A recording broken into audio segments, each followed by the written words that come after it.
Bonsoir, j'espère que vous allez bien. Je vous retrouve pour faire le rendez-vous de la Gazette de Candy Shy. Rendez-vous pour faire le point sur mes lectures passées. Qu'est-ce que j'ai lu depuis 15 jours, je crois. La dernière vidéo datait de 15 jours. Donc j'ai lu Les anges ne sont pas faits pour la vie de Patrick Lunand aux éditions Atria.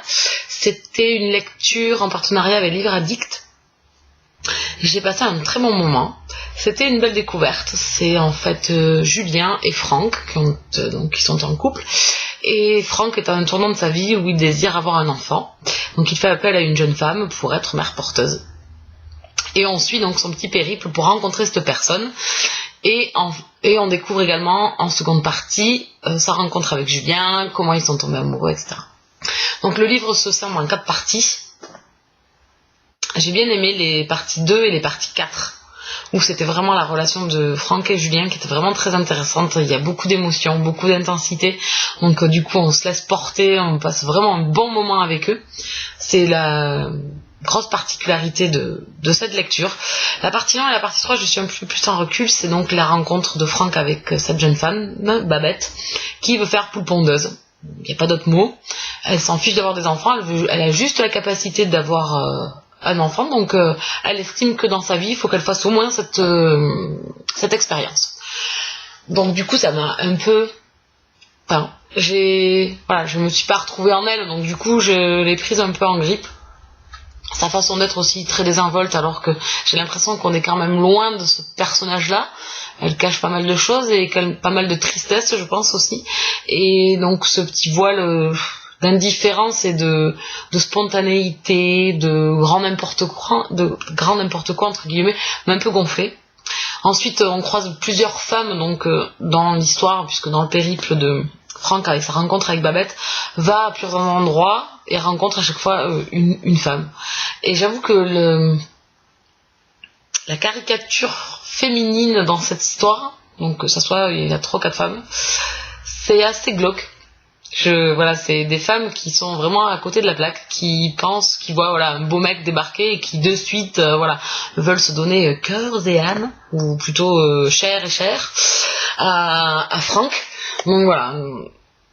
Donc la caricature féminine, je veux dire, les femmes qui sont dans cette histoire ne m'auront pas beaucoup plu et n'auront pas monté le niveau très très haut. Voilà. Donc c'était une bonne lecture, je suis ravie d'avoir fait cette petite lecture. C'est surtout ces moments entre Franck et Julien qui sont vraiment adorables et qui sont vraiment prenants, parce que Franck nous fait passer vraiment l'émotion et vraiment les sentiments forts qu'ils ont l'un pour l'autre, cette attirance au départ et puis après cette relation. C'est vraiment touchant. Voilà, c'est un tout petit livre vraiment sympa. Voilà, une bonne lecture, mon avis est sur le blog. Ensuite, j'ai lu une romance légère, j'ai lu le tome 2 de Protection rapprochée. Donc ici c'est Angélisme fatal de Lisa Marie Rice aux éditions J'ai lu collection Passion intense. Bonne lecture. Voilà, ça s'arrêtera là. Sauf sur le personnage, le couple principal que j'ai beaucoup aimé. Donc voilà, j'ai passé une bonne lecture, sans prise de tête, c'est le but. C'est pas des grandes lectures, c'est pas des grandes histoires, c'est juste une petite romance. Donc voilà, ça fait son petit effet. C'était très bien. J'ai préféré ce couple-là au couple du tome 1. Voilà, j'ai préféré Harry, déjà dans le personnage masculin. Mais ensuite, beaucoup de ressemblances, malheureusement, avec le tome 1. Dans le fond de l'histoire et dans le dénouement. C'est-à-dire dans la partie action, où les jeunes hommes vont sur le terrain et essayent d'aider donc la jeune femme. J'ai un peu retrouvé, voire beaucoup même sur le dénouement, le même principe que dans le tome 1. Voilà, ça se passe un peu pareil, donc voilà, c'est un peu ma déception. Sinon c'est une bonne histoire, c'est sympa. Il n'y a pas énormément de scènes hautes, puisque c'est un passion intense. Ça reste assez soft, tout mimi, voilà, c'est gentillé. Donc ça a fait son petit effet, c'était ce qu'on lui demandait, d'avoir une lecture détente. Donc voilà, il me tarde de lire le tome 3 pour finir, pour clôturer la saga. Donc c'était un bon moment. Ensuite j'ai lu, donc les 2 suivants sont des coups de cœur. J'ai lu Psy Changeling, donc le tome 6, ici c'était Marque de feu de Nalini Singh aux éditions Milady, collection Bitlit. Donc enfin j'ai pu lire ce tome 6, c'était une saga où j'étais vraiment à jour et je crois que plus on lit de saga, et moins on est à jour. Donc là, ça y est, je rame dans cette saga. Le tome 7 est déjà sorti, le tome 8 sort début décembre. Donc je rattraperai jamais mon retard. Donc j'ai passé un très très bon moment. Je pense que les personnes qui me suivent en vidéo, qui suivent mes articles sur le blog, savent que c'est une saga chouchou. C'est une saga coup de cœur. Ça, c'est génial. Tous les tomes ont été superbes. Le tome 1 et le tome 4 étaient dans le grand top des méga coups de cœur. Et ce tome 6 rejoint les méga coups de cœur. Voilà. Donc c'est un gros coup de cœur par les personnages principaux, déjà, par le couple mis en avant. J'ai adoré. J'ai vraiment adoré leurs relations, leurs conflits, leurs difficultés. L'un est changeling mais fait partie d'un clan donc de Dark River, et l'autre est un changeling mais fait partie des Snowdarcer. Donc c'est difficile, c'est une meute, c'est deux meutes qui se sont rejoints, qui se sont alliés, mais le passé quand même est toujours présent. Ils ont eu beaucoup de conflits, donc c'est assez dur de lancer une relation là-dessus. Et j'ai adoré comment s'est profilée cette relation, comment elle a débuté. Voilà, un petit changement sur le schéma conducteur de l'auteur, donc ça dévoile d'autres choses dans cette saga-là, et j'adore. Donc ici c'est un méga coup de cœur, ça rejoint le tome 4 que j'avais adoré et le tome 1, puisque c'était le début de la saga. Donc ici, je vais pas trop parler de ce qui se passe parce que je veux pas spoiler. Je pense que c'est une saga, si vous aimez la romance paranormale, c'est une saga alien, c'est un peu différent, pas de vampires. C'est vraiment un monde de changeling, donc de métamorphes, mais aussi de psy, donc c'est des gens qui ont des capacités, des pouvoirs, la télékinésie, voilà, ils ont des aptitudes dans la médecine. Les psys n'ont plus d'émotions, donc c'est des êtres très très froids. Donc c'est vraiment voilà, une saga un peu différente, très bien menée. L'auteur nous ouvre toujours de nouveaux horizons dans son histoire, malgré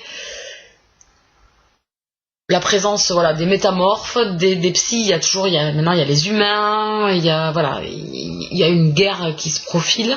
C'est toujours assez latent, mais il se passe toujours un peu d'action. Donc voilà, on s'ennuie pas, on les dévore les uns après les autres. Donc ici, j'ai encore adoré ma lecture de psy. Et maintenant, il me tarde de lire le tome 7. Voilà. Un autre coup de cœur, je l'ai enfin sorti de ma palle depuis le temps qu'il me tardait de lire ce tome 8. Il est enfin sorti, j'ai adoré. Donc c'est le tome 8 de La Confrérie de la Dague Noire, L'amant réincarné de J.R. War, aux éditions Milady, collection Bitite. J'ai passé un excellent moment, donc c'était encore un coup de cœur avec cette saga. Il y a quelques bémols, même si c'est un coup de cœur. Voilà, il y a quelques longueurs par moment. Même si on est bien dans l'histoire, même si voilà, ces petites longueurs nous empêchent pas de tourner les pages et que l'on apprécie notre lecture, voilà, je pense qu'il y a certaines choses qui auraient pu être coupées, certains passages qui auraient pu être enlevés. Donc bon, je savais un petit peu ce qui allait se passer, puisque ça fait quelque temps que je suis cette saga, donc il y avait des choses que je voulais savoir, donc j'ai pas eu trop de surprises, mais c'est pas grave, je m'en fiche. Avec cette saga, je m'en fiche, je prends tellement de plaisir à la lire, je prends tellement de plaisir à découvrir ces personnages vraiment, même si je me suis spoilée, j'adore vraiment les découvrir, voilà, découvrir les sentiments, les émotions qu'il y a entre chacun. Donc ici on a John et Xex, alors c'était les deux personnages que j'attendais avec impatience. Dans le tome 7, on avait eu un début bien à l'aperçu, et voilà, on était bien avec eux. Donc ici, ça a été un pur régal. C'est un couple, on a trouvé, alors, Xex, je sais pas trop le prononcer, complètement différente des autres tomes où on a pu la rencontrer.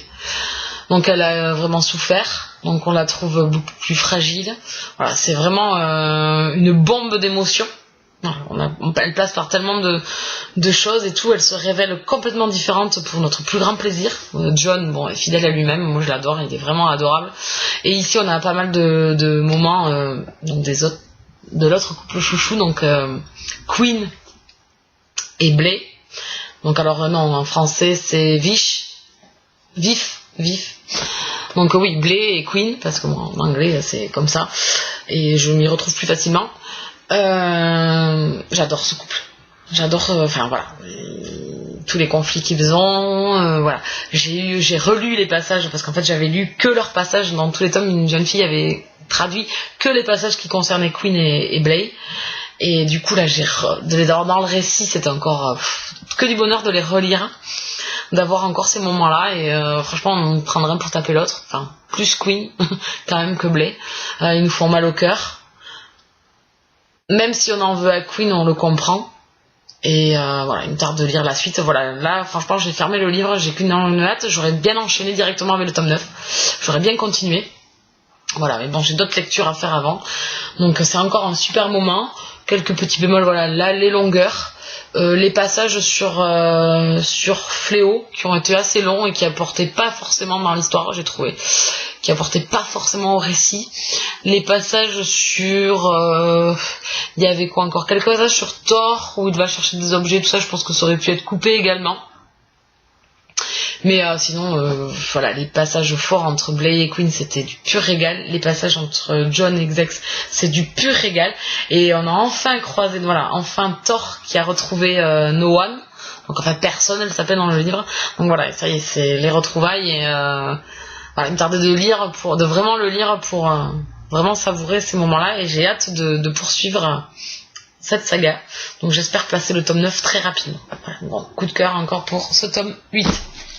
Ma prochaine lecture, je vous la montre juste, hein, on en reparlera dans ma prochaine vidéo. C'est Les Sœurs de la Lune, le tome 4, Night Huntress, de Yasmine Galnor, aux éditions Milady, collection Bitlit. Oui. Donc beaucoup de Bitlit, beaucoup de Milady surtout. Donc ça devrait être le dernier livre du mois. J'espère pouvoir le finir avant, jeudi. Voilà. Je vous embête pas plus longtemps. Je sais pas si j'avais d'autres choses à vous dire, je pense pas. On va démarrer bientôt un nouveau mois, donc j'espère avoir un peu plus de temps pour lire, même si, bon, dans l'ensemble, je suis pas trop mal lotie. J'ai enfin réussi à passer donc les psys et la confrérie, donc c'est un régal. Voilà, donc je vous retrouve très vite pour faire le prévisionnel de mes lectures du mois de novembre, et pour faire ensuite le bilan, je pense. Mais je sais pas si je le ferai en vidéo. Voilà, je vous embête pas plus longtemps, je vous souhaite une bonne soirée, je vous dis à très très bientôt. Ciao ciao.